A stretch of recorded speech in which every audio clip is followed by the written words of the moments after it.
Hello and welcome to the RPG Talk Show with hosts Hawk Robinson, John Welker, and Danielle Whitworth.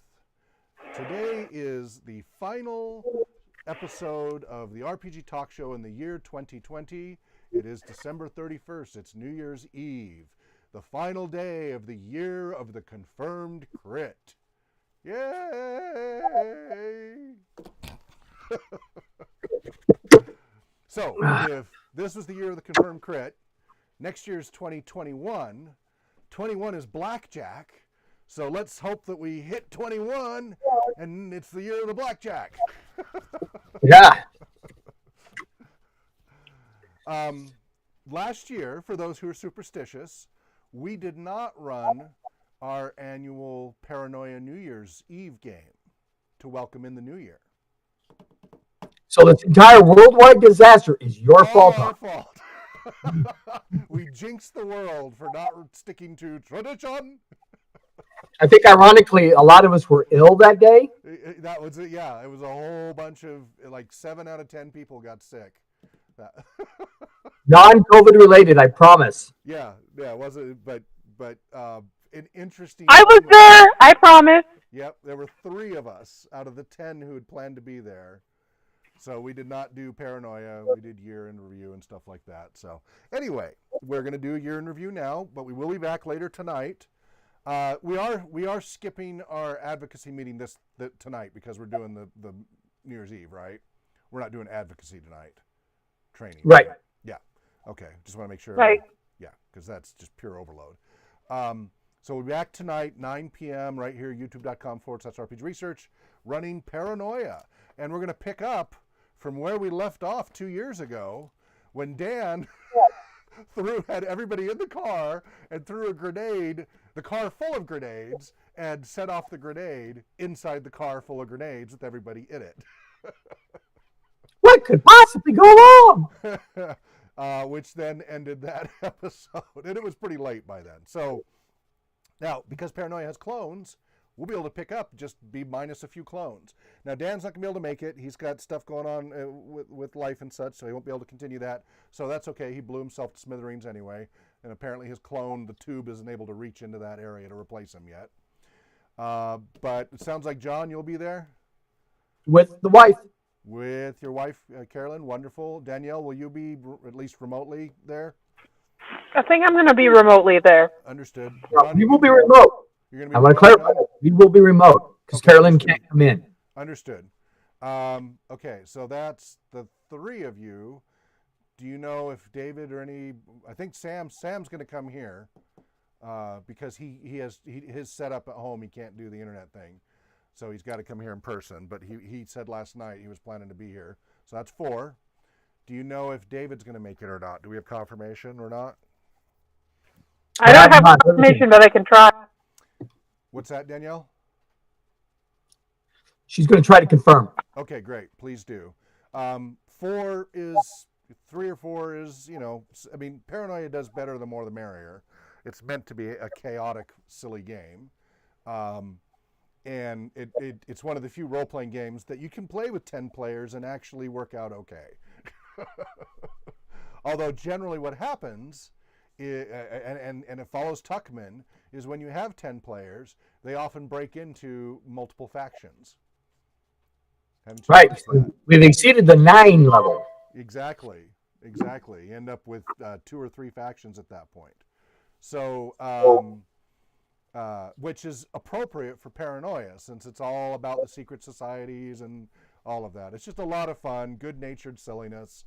And I am not a communist. I am not a communist mutant in a secret society. No, I trust the computer. The computer is my friend. The computer is all. Fez means nothing. Now, if we ever get far enough in Paranoia, eventually the computer gets crashed, and then there's the post-crash era of Paranoia. But it takes quite a while to get there. Yesterday we were short-handed 2 people, so according to our rule, we didn't run that game. We watched the movie instead. I should have said it last night. One of the good games for a backup game is Paranoia. It's really easy to slip people in and out, and it's a relatively lightweight game. So I think we'll add that to our list for you guys to get more game, and that way we can do more Paranoia, so you guys get further into the storyline of Paranoia and understand more of the whole length and breadth of it, including some of the hybrid modules I have for Twilight 2000 and others that are overlaps with Paranoia. Anyway, today we're So, going to do Paranoia more than once a year. You're making me suspicious. I'm getting a little paranoid. All right. So, John, let's start Yes. with the news you have, and then we'll do the RPG research year in review. In no particular order. I'm just going to hit some highlights of things that happened in 2020 that are game related that people would care about, and that we may or may not have already talked about on our table thing. Oh, before we start, no, go ahead. That'll be later. Yeah, go ahead. Go ahead. So this was a interesting year for role-playing games, Dungeons & Dragons and things like that. We got more politically correct, more caring, I guess. And we had all kinds of interesting things happen. For example, Critical Role broke records for D&D as the largest Kickstarter for gaming ever. Top 5, if I remember right. And that was this year? That wasn't last year? It could have been last year. But before I pulled them out, definitely came out this year. Dune is coming out this year. Gen Con, as you know, was canceled for obvious reasons. Well, it went online. Didn't get canceled. Well, they canceled it, and then they did an online version of it. Right. Which we were involved with. Heavily. We helped make part of it even happen. Along with WorldCon. Yep, which we were directly involved in making happen. Let's see. ZoeCon. Yep. Save Against Fear. Yep. So we did a lot of online conventions this year. Wizards of the Coast had a lot of controversy this year with things like diversity issues and things like that. They also had some lawsuits not too long ago. One from Tracy Hickman about Dragonlance and the fact that they suddenly stopped accepting review copies for their upcoming novels. They canceled the project. We just weren't going to approve anymore. So they started a lawsuit for breach of contract, and then it got resolved just this month with no details of how. Okay. Margaret Weiss and Tracy Hickman just withdrew the entire lawsuit without prejudice. And now there are rumors of upcoming products coming out. So maybe they negotiated something. Yeah, the Critical Role thing was April 2019, John. Okay. Yeah. So keep your ears straight. I know it's been a long year, but this year has lasted a decade. For some. All right. And let's see here.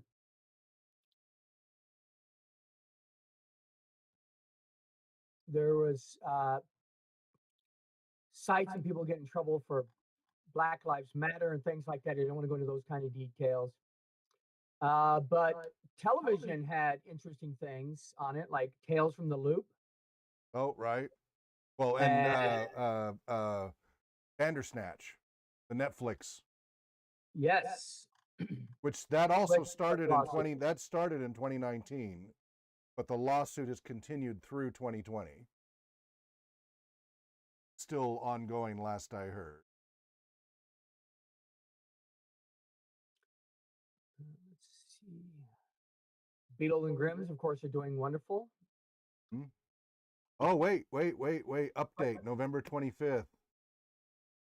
Settlement.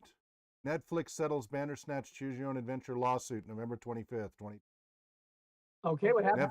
Netflix has settled a lawsuit over its interactive special Bandersnatch. According to the Hollywood Reporter, Netflix announced the deal with Choose Your Own Adventure book publisher ChooseCo on Monday. The settlement ends a bitter legal fight between Netflix and ChooseCo, which claimed the streaming video platform had infringed its trademark. ChooseCo sued Netflix in early 2019 after the release of Bandersnatch, a branching path film about a game developer who's obsessed with a choose your own adventure, in quotes, but not necessarily choose your own adventure capitalized book. ChooseCo is known for aggressively defending its trademark against other companies and even small game developers, and it claimed Netflix was unlawfully using the name. Netflix responded with a counterattack, asking a court to invalidate the Choose Your Own Adventure trademark as a generic term. The settlement's terms aren't public, but it seems that along with ending a legal headache for Netflix, it maintains ChooseCo's control over the Choose Your Own Adventure trademark. That's a disappointment for anyone who wanted actual ruling on the term's legal status. Not surprising to me. That's why we've always used solo adventure books and modules as a generic term, and Choose Your Own Adventure is a specific product term, like Xerox versus photocopy. Let's see, there was the lawsuits. Then also, this was the year that somebody came up with a free published product for Dungeons and Dragons in the form of a combat wheelchair. And then people got upset about it, Yeah. trying to ruin Dungeons and Dragons. Sarah Thompson released the free magic item through a Google Doc. And the idea that a person could have a wheelchair in a fantasy game was just beyond some people's imaginations could handle. Which is so weird. I still can't believe that one. I know. It's called cognitive dissonance. When you have two opposing concepts that you're absolutely certain about and you can't come to them. So people who are outraged about you can't have a wheelchair with a heroic role-playing game, blah, blah, blah, blah, but you can have magic and spells and dragons. That's perfectly okay. What? It's not realistic that the beholder has a special device to allow him to move things. Yeah, that's cognitive dissonance. You see people do that all the time, and the more the dissonance is there, often the more outraged, and they're not aware of it. They don't really understand what they're so unself-aware. They're just even that much more outraged. And then you just have the professional trolls, right? It's just Right. it doesn't matter what you say or do, they just love getting an uproar. Now, I don't think I've ever been an internet troll, but I was a CB troll in the 1980s. You were literally under a bridge. No. The signal doesn't get out under a bridge. I'd go up on the mountaintop and I would sit there and I would rhyme nonstop. And because I was up on the mountainside with a very powerful radio system, signal would drop down in the valley, and everybody for 20 miles couldn't hear each other. Anyway, I was being very obnoxious late at night, 3 in the morning, whatever. And that would be by today's standards, trolling and intentionally, and I remember being there with a friend. We were just trying to see how upset we could get people. And there's a meter there that shows the basically the decibels of noise. And they in CB parlance, they call it pounds. That's not correct terminology. It's decibels, but the a lot of people say it's 15 pounds out of 30 on the scale is a lot of background noise or a lot of people talking over each other. The needle pegged at 30 plus. We got that needle pegged for more than an hour. 30 pounds of fury, yes, all right. Just for the silliness of trying to see how much we could upset them without ever swearing once, and just throwing out like ridiculous bad puns and jokes and insults, and managed to just annoy everyone. And you were hunted down. That's teenager. amazing. No, actually, I was. Some fights did ensue. Some people just came up to shake. Like some people came up to fight, said they were on their way, and I'm like, "Bring it on!" And they actually showed up. Most people never showed up. But as soon as I got out of the truck, they came up and shook my hand. Only once did it turn into a fight. 3 guys. I don't know. Somebody who's getting close to 7 foot wouldn't change people's mind about wanting to start a fight, would it? Maybe. Yeah. So anyway, that was trolling for the pre-internet. I mean, the internet was around then, but we had good etiquette. You didn't have the web yet. But yeah, Right. you know, I was a teenager. I was doing stupid stuff, and there are people on the internet who do the same thing and like to just churn. You know, the churn, right? As referenced in The Expanse. Right. Oh, by the way, the latest season is coming out right now. They've got like 5 episodes out. They're doing one a week. Have you been watching it? I already watched it. Well, they're still putting new episodes out each week. Oh, I'll have to check back because I watched everything that was currently out, and we're like, Yeah, every Wednesday. They're ending. Yeah, every Wednesday they release another episode until they finish this. Okay. And anyway, the churn is referenced in the movie and in the role-playing game system, right?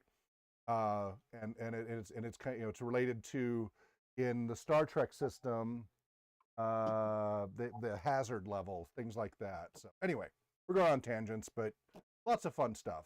So yeah, this was also last year and the last 4 years especially, but the last 5 to 10 years has been, you know, the decade of the perpetually offended, Yeah. the professionally offended, and the hobbyist offended. It started as a hobby and worked their way up to professional. Now you have quite successful channels making lots of money on YouTube and Twitch that all they are about is being offended. It's big money now. Yeah. So that has bled increasingly into the role-playing game world and really got a lot of momentum this year, definitely. What else you got? Well, that was really my highlights, you know, that weren't directly related to things that we did.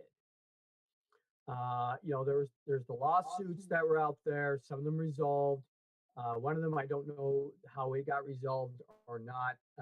That was for 9, Gale Force 9, who's done a lot of products, including spell cards and things like that. Now, with Tasha's that came out, which introduced a whole bunch of new spells, it's the only one so far that doesn't have spell cards, which are great references because you can just pull out the cards you need that your player knows, and you don't have to have a whole spell book. You just have your little cards. So I'm hoping they'll get some new product out, but a lot of things that that we've taken for granted and think of as Wizards of the Coast products, like GM screens and the spell cards and some token measurement things like that. You know, they had tokens for each of the players, like, oh, here's my disabled token. This is a inspiration token, those kind of things. That was all done by Gale Force 9 and not Wizards of the Coast. All the miniatures are done by WizKids. Yeah, and it's really interesting. I mean, and they did say, and this may be, we talked also about the rumors have begun that Wizards is going to get bought out by somebody else rather than just gobbled up by Hasbro. Probably still go away.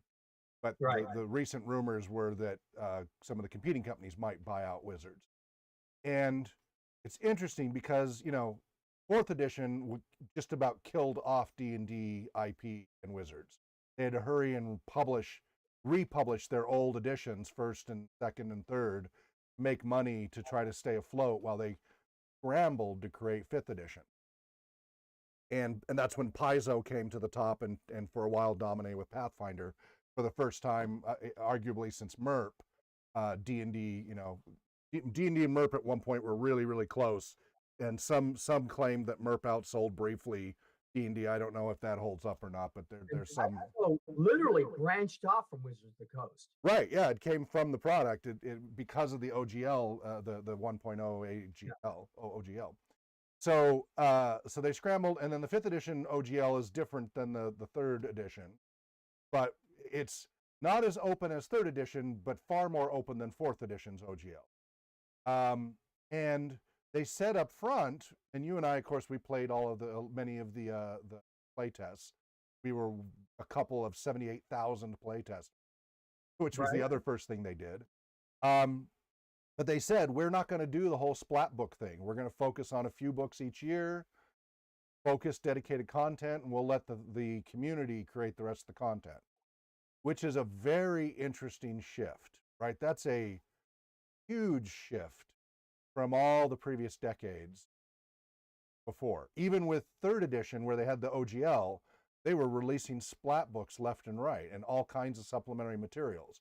At 5th edition, if you look at their catalog, is actually pretty darn small for an edition from Wizards. Tons of third parties, but from Wizards themselves, it's actually a pretty small catalog.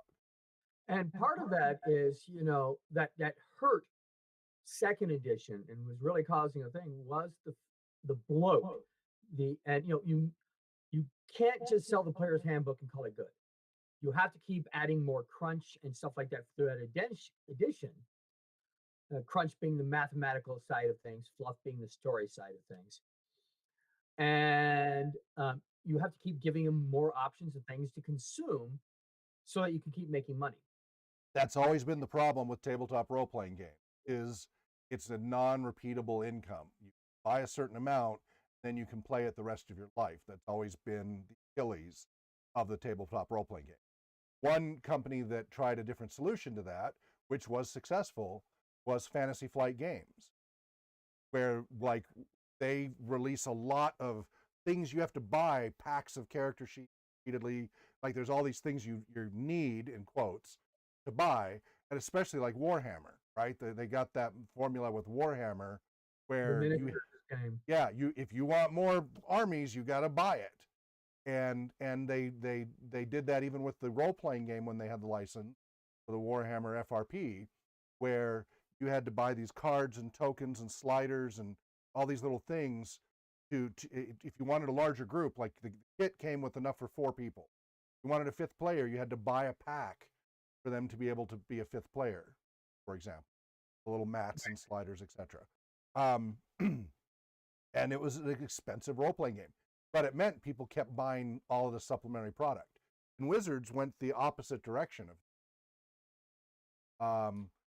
And it works. It slowed down the speed that they got to the bloat, so that they became relevant longer. Some people are thinking that we are getting closer to that, but I don't know yet. The online products that people are allowed to create, you have to sell it on this site, but you can do anything you want in Forgotten Realms, publish it, and use their own artwork, their formats, and everything. Some items that are being published by third party on the not Drive Through RPG, the DM's Guild, become official content that are Adventures League legal and things like that, even though they're completely written by third party writers. Yeah, it's very fascinating. But it may also. Go ahead, Danielle. I wonder if they went to a model where they had more starter boxes or boxes of systems where they gave out more step-by-step, this is how you GM, if they would be more profitable. You mean like the BECME model? What? I didn't say that. Yes. Yeah. But exactly like that. Just like how Pathfinder got us with the beginner's box and the starter's box and then the module in between. Yeah. To bring you up to the correct level. I would love to see them do a reboot of the BECME model, properly. Mm-hmm. You know that. I feel like we have to do it for them because they're not. Yeah, I again, this is so a couple of Achilles for role-playing games in general, which this year Pathfinder Paizo tried to do with their starter set number 2. We've done our review about that. You can watch that in previous episodes. They got a step closer to the BECME model, which follows the neuroscience of learning, but they fell down both on the player side and the GM side. They were heading in the right direction, and then they fell back into old mass learning and other mistakes that all the role-playing game companies make. Then we also had, the year before, 2 years before, the Call of Cthulhu 7th edition. So we still haven't seen any, and we're seeing, if you look at Drive-Thru RPG, the BECME downloads are in the top list. Yep. They have a little badge that says like most popular. What is it they rate And it that? has nothing to do with the fact that RPG Research members have all bought in copies. I don't think we're big enough for that impact, but who knows? Like I said, it has nothing to do with that. I mean, our workbook was #1 on Amazon for a while there for our category, so it might just be a small enough category. There's another company I want to talk about too. Yeah. It was big changes this year. If it was this year that they made the change, I think it was. Cubicle 7. Yes. Adventure in Middle Earth and Tor. They gave up or lost the contract. Yeah. We don't know the details behind that, but yes. So get this. Master's level of BECME is platinum bestseller on Drive-Thru RPG. Basic version is Mithril bestseller. Wow. That's up there. I would love to see a chart of, okay, so the way it works is, adamantine's the highest. So there are only 271 products that are Mithril level. They're 0.28% of the products. 0.28 are Mithril. There are 90 adamantine, that's the highest. There are 1390, 1.43% of platinum level products. That's the BECME. BECME is platinum to Mithril. What does that tell you about what the consumers need? Hand holding. Right. They need the step for introduction to a new hobby that is complex inherently. You need the step by step learning. I hope 2021, some game company out there finally gets a clue. It looks like Paizo's heading in that direction and follows that model. We're working on our own version of it, open source style, to try to lay out a template for people, because I talked about the Achilles of reselling the products with RPGs as a problem. The other one is new adoption is generally bottlenecked by either mass learning or the mentor model. We've talked about that many times. You have to have somebody else teach. That is too slow for adoption. You need something that you can buy and pick up and play yourself first, learn it, and then have others join you as well, and be able to just play right away within 5 minutes of opening the package. Not that we have the bandwidth, but we could definitely, as long as we set it in Forgotten Realms, we could definitely do a BECME version of D&D 5th edition. No, I don't think we can, because the core rules are not OGL. You can reference the core rules in your content. You can say, see Player's Handbook page such and such. Right. But you're not allowed to do a core rule book. That No, we're not steps making outside. We're making a solo adventure module. Yeah, we can do a solo adventure module, but if it becomes a rule book in any way, the BECME model, that's where you're not supposed to do. I mean, you've made this complaint before about the BECME thing. It's good for the first run through. yes, It's a whole reference. it's So not it's a good not- reference book. Yeah, it's a good tutorial. It's not a good reference book. Which is why I say that since it's not a reference. Yeah, well, that would be up to the Wizards of the Coast people to be okay with her. Right. So, and I don't know, maybe with our license, because we have such a permissive license, but the problem is we're not allowed. I think we just better stick with BFRPG, because you can port BFRPG to D&D very easily. Well, that's what I was thinking of doing. Yeah, Just no, take- we're already working on the BFRPG. exact same story, change a couple of the locations to make Yeah. it Forgotten Realms. Well, if we want to, you know, we're doing the open source BFRPG version. Yep. If we ever get that finished, hopefully, you know, And we'll see. David's been working on it. Good. Yay! If we get those templates finished, then we could approach Wizard and say, hey, can you give us permission to create an official version for 5th edition so that you get better adoption? So you have a true starter set, not these failed attempts. Again, That would be I a worthwhile conversation to have. I would not say failed attempts to them. There's plenty of more politically correct ways to say it, but it's the reality.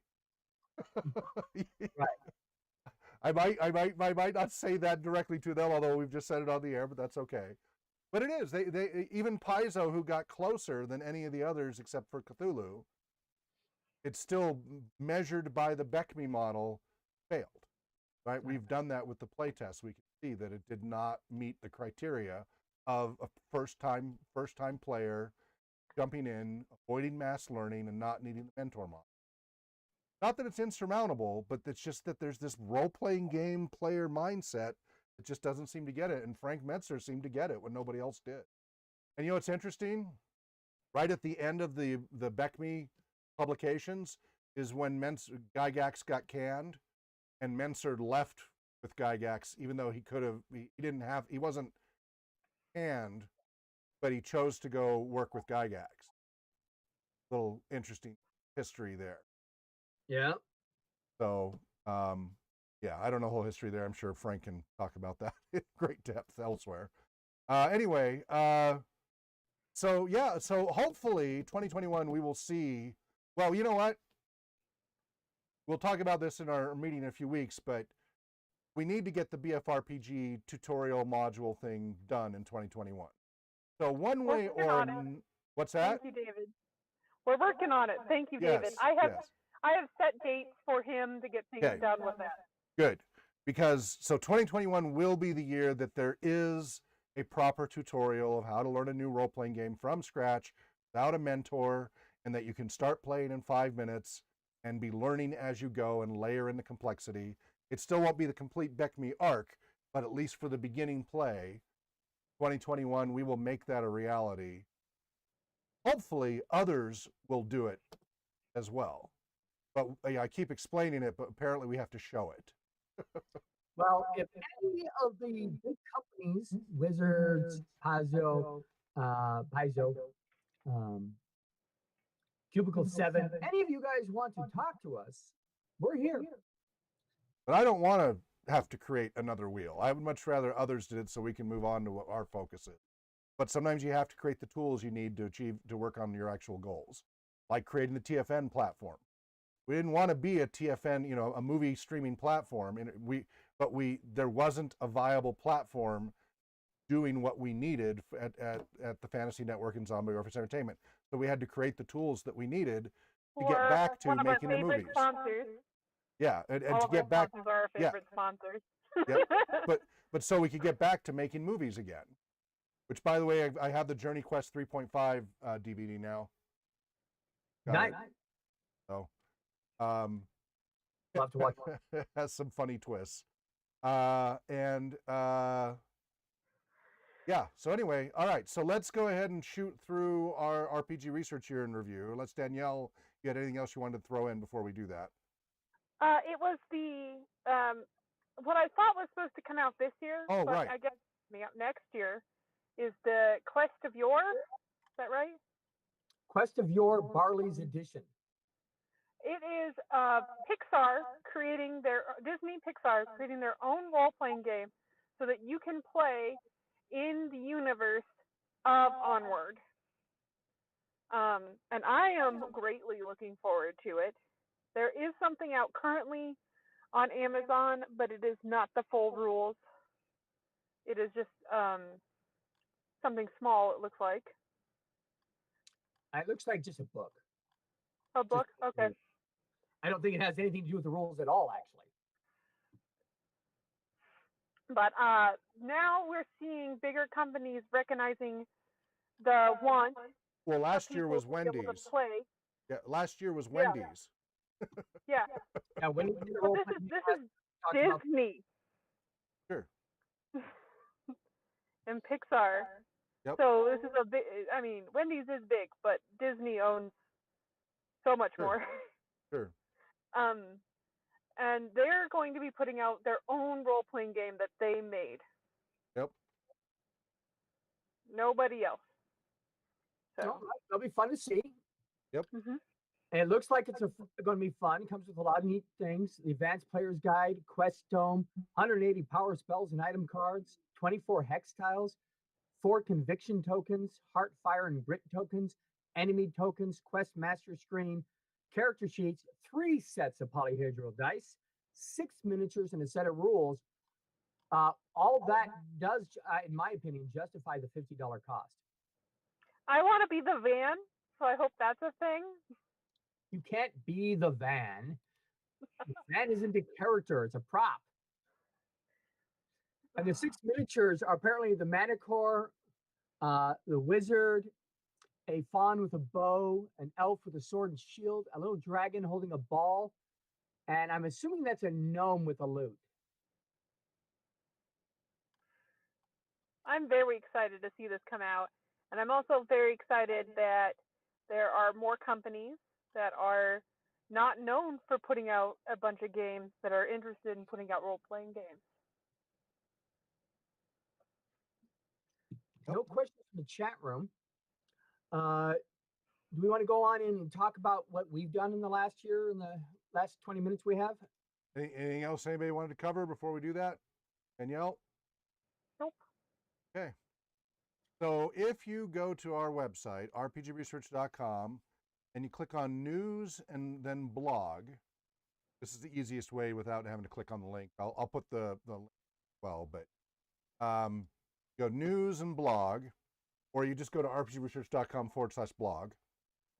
You'll see in there we've got the 2020 to 2021 New Year's Eve Paranoia RPG session coming up tonight.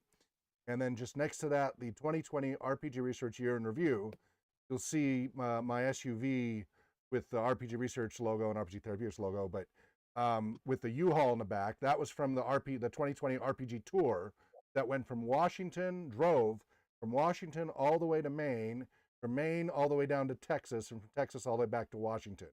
A big giant triangle.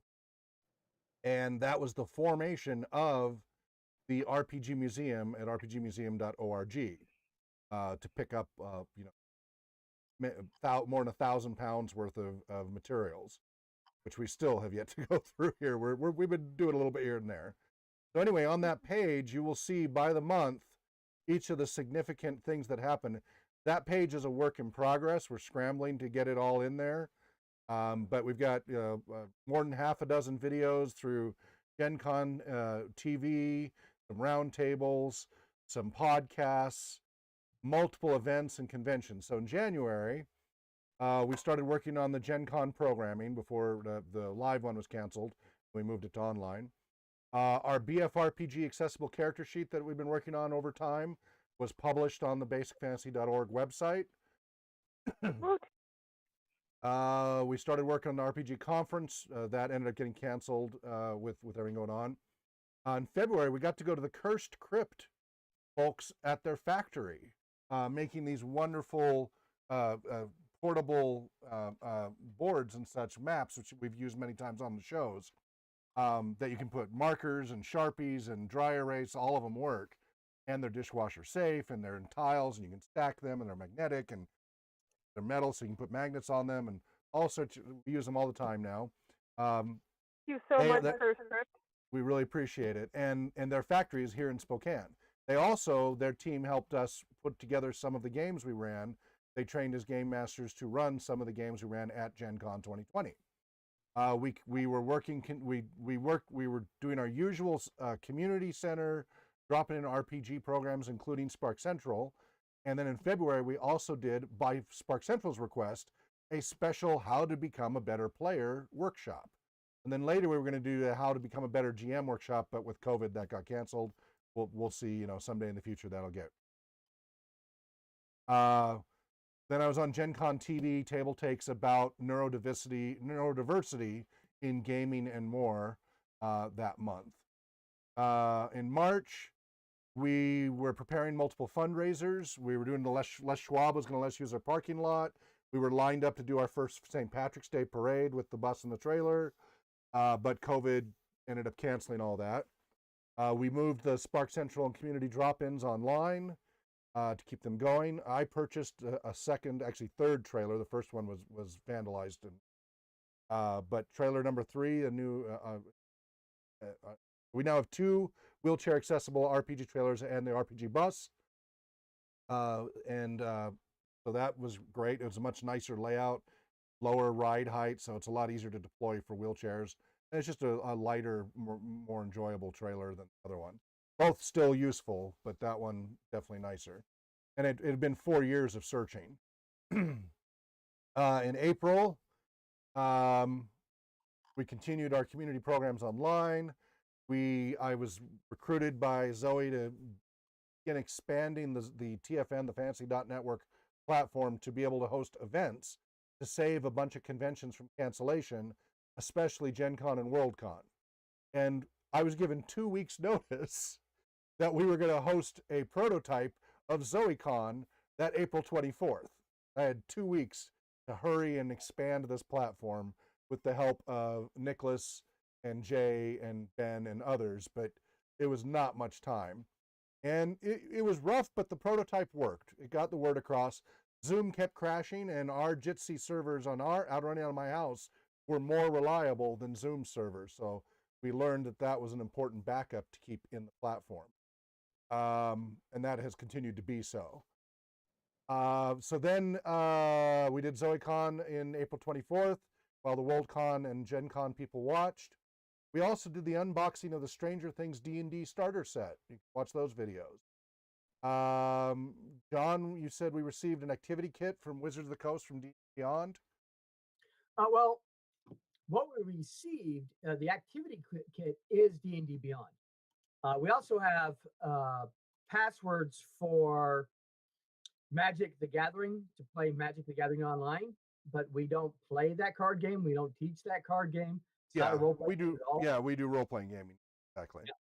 So what we got from them is we have the full suite of the D&D Beyond products up to the date that they gave it to us. After that, I've had to buy the individual books as they came out and a membership so that we could have as many accounts on there as possible. And how much are we making use of those? I am making use of it frequently. How much is RPG Research making use of it? I use it. So where does it get used in our programs? It gets used in the planning process for specific games. Okay. Like I want if to we're talk going more to have about a that. holiday game, I use D&D Beyond to find special monsters and such. Is there a recurring cost here? There is an annual membership that I am so far been paying. Okay, we'll want to do an analysis to see if the cost versus benefit works out for RPG. Right. And we do, what we need to do is have a conversation on how to implement it better for our game masters. Or if it's necessary. I do know that Dan uses it sometimes for his non-Spark game. So when we have our future planning meeting, John, I'd like you to have all that information ready for that. I'd like you to propose what the value of it, because we now have some experience running it. We need to be able to do an analysis of that, a year in review of where it was used and how it benefited and what the cost would have been without it. So that's great. We got that. So we've been experimenting and learning about that, because then we can share that with others to let other people know if they're when is it of a value and when is it not. We should be able to assess that and tell others. Yeah. How is it of value as an organizational level as opposed to an individual level? Or any individual who's going to run a program, even if you don't have an organization. When is it useful and when is it probably not necessary? We should be able to provide that objectively. With all the lockdowns, it was extremely useful. Okay, well, I'd love to hear. Yeah, I'd love to have an analysis of it. Okay. All right. We stabilized our 12-week training program that month, although later we changed it to 16 weeks because it was just too much to pack in. It was on Gen Con TV again for a special roundtable with the Adam Davis and Adam Johns from Game to Grow, and also Rachel Cowart from Take This. They kindly had us all there on an online roundtable about socializing distantly and general well-being, as well as tying in role-playing games. Well, though these videos are all on that page. If you go to rpgresearch.com/blog and click on the 2020 year in review. In May, we were mentioned in an NBC News article. We were kind of buried deep in there, but we got to mention that was nice. We got our first purchased refurbished laptop for RPG Research from donor funds to use for the electronic role-playing game development division, purchased through TechSoup. We resumed our American Sign Language role-playing game sessions. We started to move from Odoo 13, our back-end enterprise website and everything, to Odoo 12 because we'd started Odoo 13 early in the year and it was just unstable as heck. So we rolled back to 12, had to start over again, but we've been much better off on Odoo 12. Things have been much more stable. That is really coming to benefit us. And it helps us scale right now that we have so many volunteers. We're up around 130 plus volunteers right now for the year as well, with a bunch in the queue. I was on the Rolling for Change podcast. There's a link for that. And then another Gen Con roundtable, part 2 of the Gen Conversation with the Adams and myself and Rachel Cowart, talking about mental health and socializing distantly even further. So two workshops, panels in a row there. In June, there was the Accessible Gaming Quarterly. We still need to get an advertisement in there, but they've started publishing. They're working, I think, on their 3rd issue or 4th issue now. The Critical Core play test, which we did broadcast, right? Yes. Okay. The World of Beirut Season 2 ended. We wrapped that up. Then the RPG tour, as I said, from Washington to Maine, from Maine to Texas, and from Texas to Washington. That's also the beginning of the rpgmuseum.org and the GoFundMe for the museum, gofundme.com/RPG Museum if you want to help donate to that museum. We also received the DOTS RPG Accessibility Committee invitation, and then we hosted on the TFN platform that we were helping build a Technorama Australia convention. So that was a lot. That's what that 4 months took up a ton of my time working on that platform, on top of everything else. You guys, of course, were busting your rears getting ready for Gen Con and all of that. In July, we hosted Realm Makers Convention on the TFN event platform. We hosted then at the end of July and into early August, all of Worldcon 78 on the TFN platform. And then also we participated in Gen Con 2020's online RPG research workshops, a whole bunch of RPG game sessions, and also including some ancient and world tabletop games.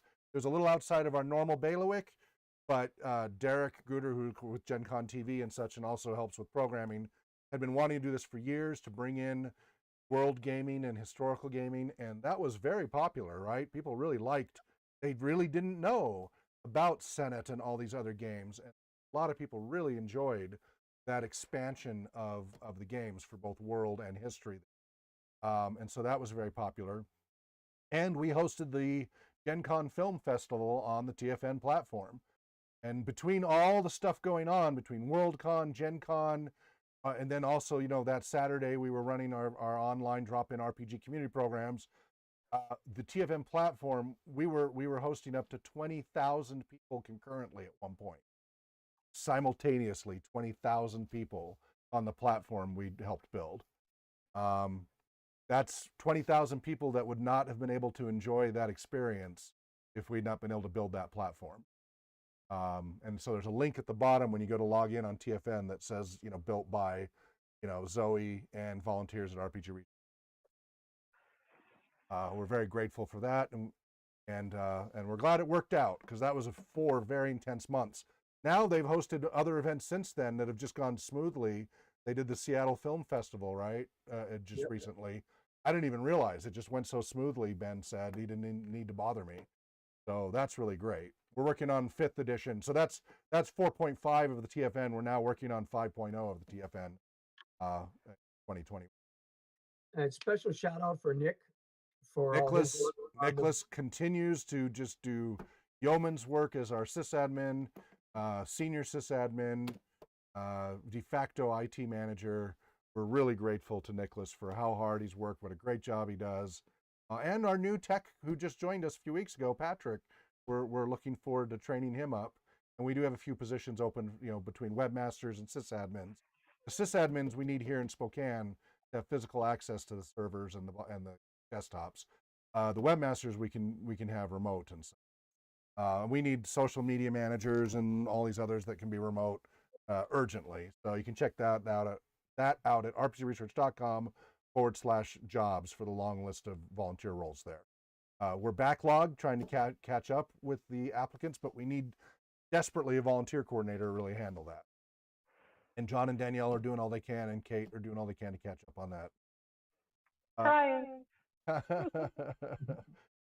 In August, again, we were wrapping up Worldcon, doing the Spark Central Online and Gen Con. That was all happening. Worldcon, Gen Con, Spark Central all happened in an overlapping 6 days together. It was, oh man. Also, in August, we were on the Mind Crack. Oh, was that podcast. In August? Yep. These are all the little things that we still don't have in there. Do you need me to send you a link? Yes. I mean, I can probably find it. Let's see. We were on 2 of their podcasts. One is available to the public. The other one is for their Patreon, so that they can do things like we do, like they did with us, where they donate money and have things for charities, including us. And all right, and that was in August. That was in August. We were on their podcast. Okay, I'll at least leave a placeholder for that. You can always just log in and edit that yourself. Okay, there's the thing. I put it in the chat. Okay, well, different computer, so that doesn't do me a lot of good. No, I put it in the different computer. Yeah. Okay. Yeah, so that's great about that, because of course Danielle's a huge fan of Mindcrack podcast, so that was great, and that was the beginning of some great things to come. In September, then we were on Gen Con Tabletops again, this time talking about, that was later than August, talking about role-playing game formation, communication, and dynamics. That August 21st, that video is on the website. Then September, PBS Kids, because they'd seen us that summer on Gen Con TV, reached out to me and asked us to do some training. And I'm scheduled now in February and March to train upwards of 100 per webinar of the PBS network staff, communication, marketing, education, publishing, all of them, or programming, on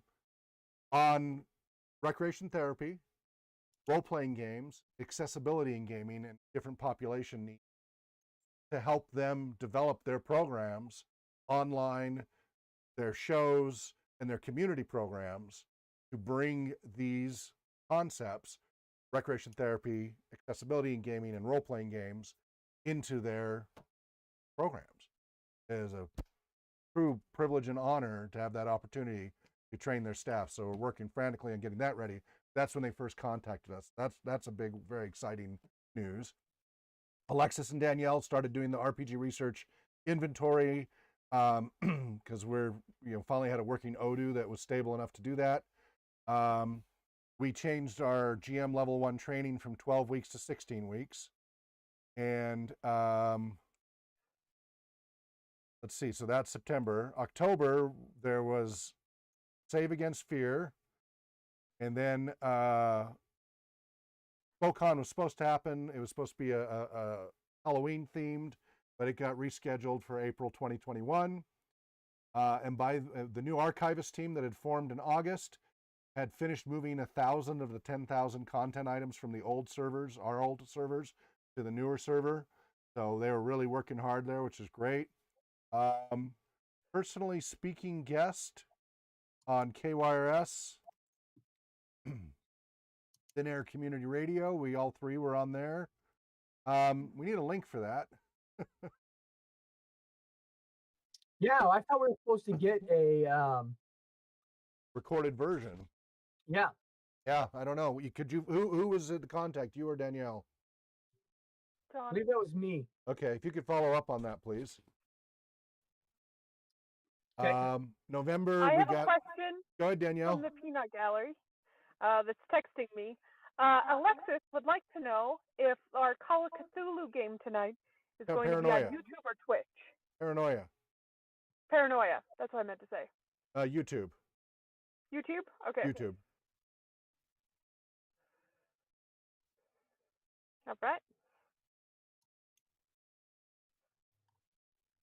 YouTube.com/RPG research from 9 p.m.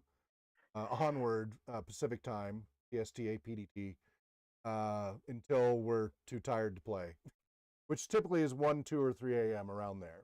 Well, welcome in the new year. We just play till we're like, okay, we've had enough. It's typically 4 hours, so 9 to 1 is pretty typical, but sometimes we go over, especially when there's a time change that shifts it an hour, which has happened for Halloween. That was a Cthulhu special. And I forgot to put that in there. Our Call of Cthulhu special For October. That's what I was conflating. Halloween special.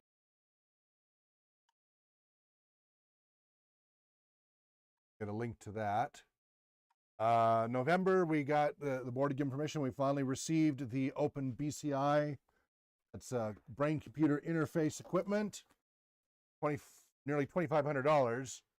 This is to have 16 different electrodes and ear clips and everything monitoring brain signals so that you can play the game and control robotics, etc. for people with disabilities. And we're specifically working on an electronic role-playing game that you play just with your brain. And it's multiplayer, online, turn-based, cooperative table. It's trying to emulate close as possible the tabletop experience in an online setting using just your brain. And we've been working on that. In August, we ended phase 1 of that development, and started phase 2, and that's where we're in right now is phase 2. And so next year we should actually have a working text-based prototype. It'll end of next year. So November also, I submitted as a co-author. Really, it's Lucy who did most of the work, but I helped with some of the review and literature stuff. Lucy Zheng submitted a paper to the Educational Psychology Review, which is Q1, high level journal on Play for Growth, a systematic literature review of games and socio-emotional skills. And there's a link there with more details.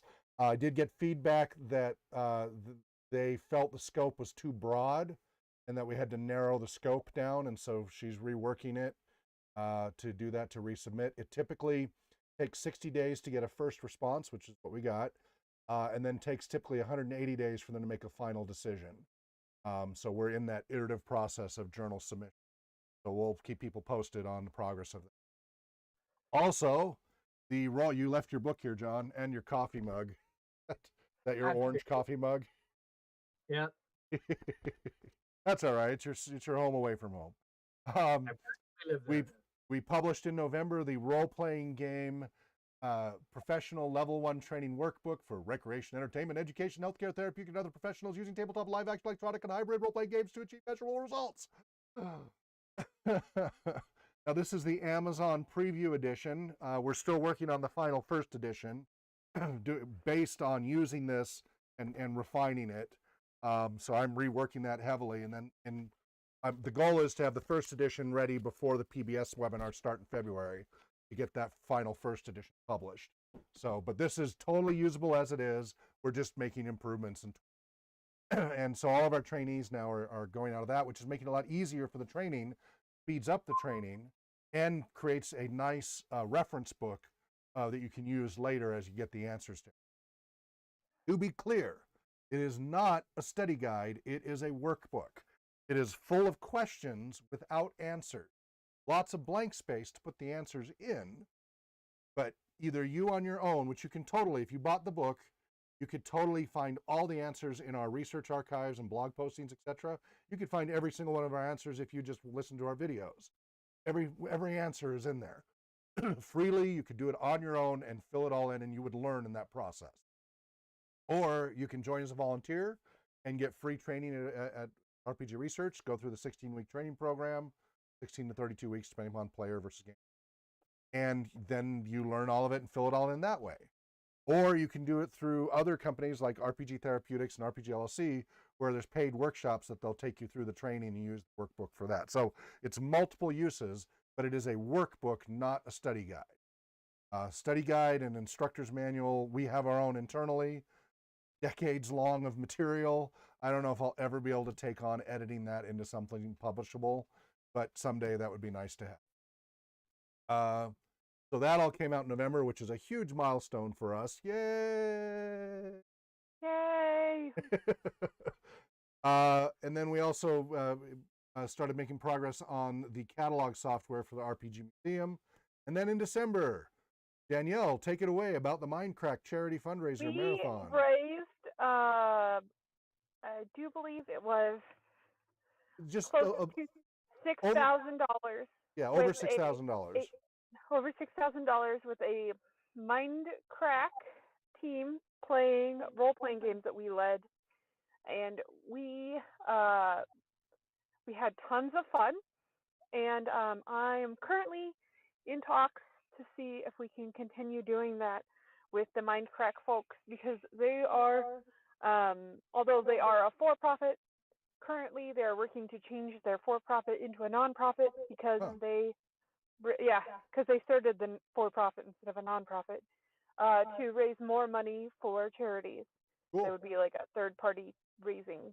And it was an 8-hour marathon. And what was the lesson learned? More prep. Well, okay. One was having a more contiguous story as the GMs traded off. Yep. Yes. Right? Making it a better connected story. Two is 8 hours is too long for most people to role play. Yeah. There are those of us who are hardcore who used to do 16 hours plus. Yeah, but these poor newbies were so tired by the end. Oh, I know, because it's a lot of brain work. It is a lot of brain work, but it's more There than was that. at least It was 3 online. of them that had never played a role-playing game before, Right. and But- the other ones who had, it's either been 10 years or they only played a certain style. Yes, but another major reason is it's the difference between recreation versus entertainment. They were doing it for entertainment. It means you have to be more on and put a lot more energy out, right? You have to really But put these that are energy people out who there. do But it's 24 not the same. hours or Yes, a video 48 game. hours as a team A video game. of all kinds of gaming Yeah, but this is and more. cooking and Yes, but this is much more cognitively Coding. demanding.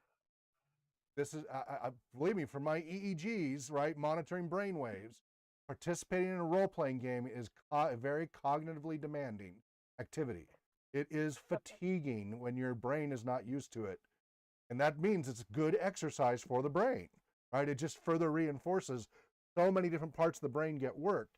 People who aren't used to that are going to wear out much more quickly. I'd like to give them a giant thank you. Yes, thank you. Yeah, and Danielle really, this is her dream come true for her, and she really was the driving force behind making it happen. I'm so happy I got to play with all of them. DM them, yeah. So they learned some things, we learned some things, and that was a great thing. Anne raised over $6,000, a good chunk of which is set aside towards the warehouse. We currently have $7,000 set aside so that we can finally move into a warehouse. We need $30,000 before we can do so. That was a big help. They also helped us with finding a new computer Yes, that we're hoping will work yeah. perfectly. We're not running on it yet, but I'm working towards that. So, yep. And That's they also excellent. helped fund us getting more gaming supplies. Yeah, that's the other things that the donations helped support exactly. Some other things that happened this year, I made a lot of progress on the activity analysis forms, the genre interest assessment forms, all of these assessment tools for role-playing gaming made a lot of progress on iterative development and improvement of those tools for assessment tools for optimizing the role-playing game experience as you bring people into gaming. Also, we resumed our schedule of new game evaluation and also resumed our advocacy classes, which you'll see more of that in 2021. Some of these things fell by the wayside because TFN and such being so intense. We had to set a lot of programs aside. Also, just being shorthanded for. So the numbers were between donations we gained 450 to 550% from the year before. We grew over 300% in staffing, and our demand went up over 1,000% for programming, which we just couldn't keep up with. So what unfortunately has happened, as we've gotten near the end of the year, we have a lot of burned out volunteers who are really tired. We try really hard not to do that. But Gen Con and everything all at once really overloaded a lot of people.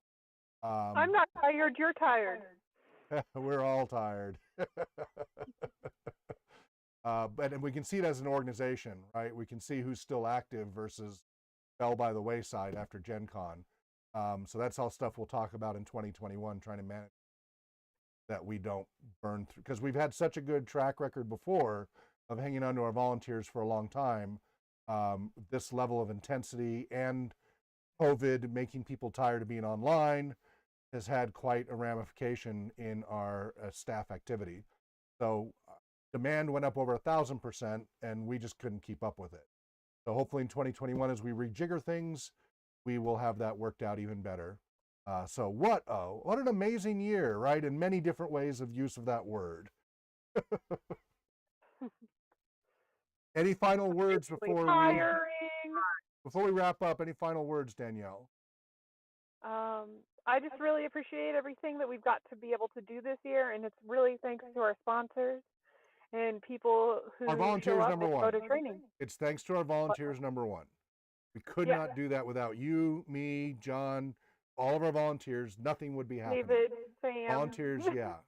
Dan. Everybody. Without our volunteers, this just wouldn't happen. They're number one. Thank you to all of you. None of this would happen. These lives would not be improved. If you want to see how much impact it has, check it out at rpgresearch.com/impact.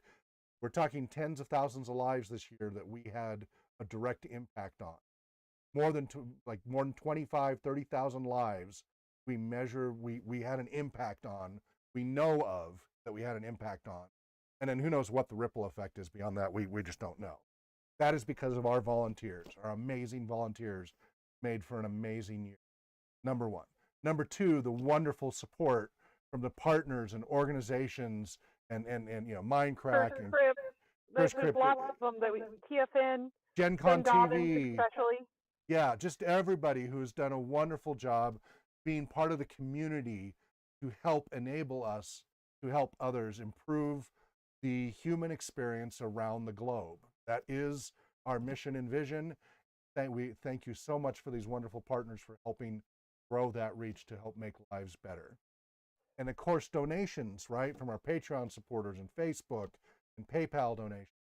Of course, Mindcrack and TFN and Ben Dobbins and Zoe and just the list goes. Thank you so much. In the face of so much bad going on, what a stellar year for doing good.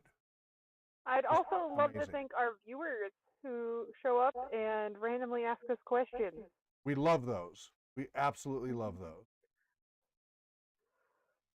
They're so helpful. That helps shape where things go. Those questions coming in, we really do respond to you based on your questions and demand. We're very much, we're first and foremost research and then community, and we really do respond to the community. So thank you all so very much. Go ahead, John. What? If you want to get a hold of us, pretty much every platform /RPG Research will get to us. Twitter, What's the one with the camera? Instagram. Instagram. Showing your age there? In my day and age, we use a telegraph. Yeah. Oh, that's okay. I had a MySpace account. So we're on Facebook, Twitter, Discord. Tumblr, lo.co, Pinterest, of course, We're on almost patreon.com, everything except for TikTok.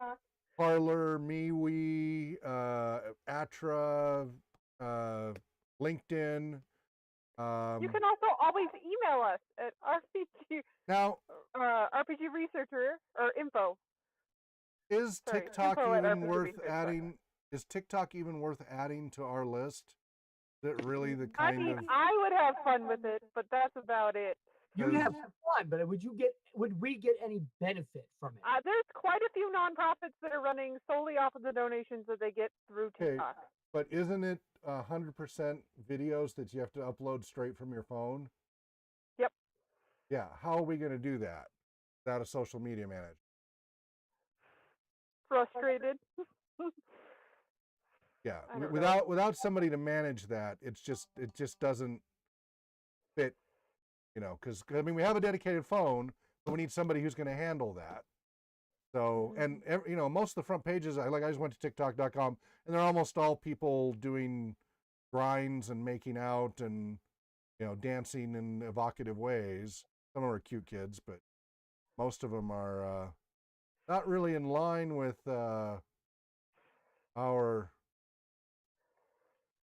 mission and vision. That's because you're on the front page and you haven't entered any data. Right. For that It's just the front page. That's the default of what's popular there. So that's very telling of the community. But yeah, when we get a social media manager, great. If they want to do that, great. But now I think we've got more than enough on our plate. We'll see. So speaking of social media managers and other volunteers, rpgresearch.com/volunteer. We need We'd love to have a social media manager. Help me! Fly, the fly. We really, really need administrative staff. We need a volunteer coordinator, community outreach and fundraiser, social media manager, administrative assistant, a pro bono CPA, pro bono lawyer. We really need administrative. Goes on and on. It's all you there. Can think of it, and most nonprofits have it. We probably don't, and we need it. Yeah, we have a wonderful group of game masters, archivists, researchers, advocates, facilitators, right, to do the programs. But administrative staff, it's John, Danielle, Kate, and Brooke. Brooke's kind of phasing out. So, and sometimes we get help from David, Dan, Sam. Yeah, they do what they can, but that's not their role. So we really appreciate that. Please do sign up as soon as you can. So let's go ahead and wrap it up. John, you have any final words? Good night and dream well. Better luck next year. Onward to blackjack. Where may be well, happy gaming, and Namarie. Donate.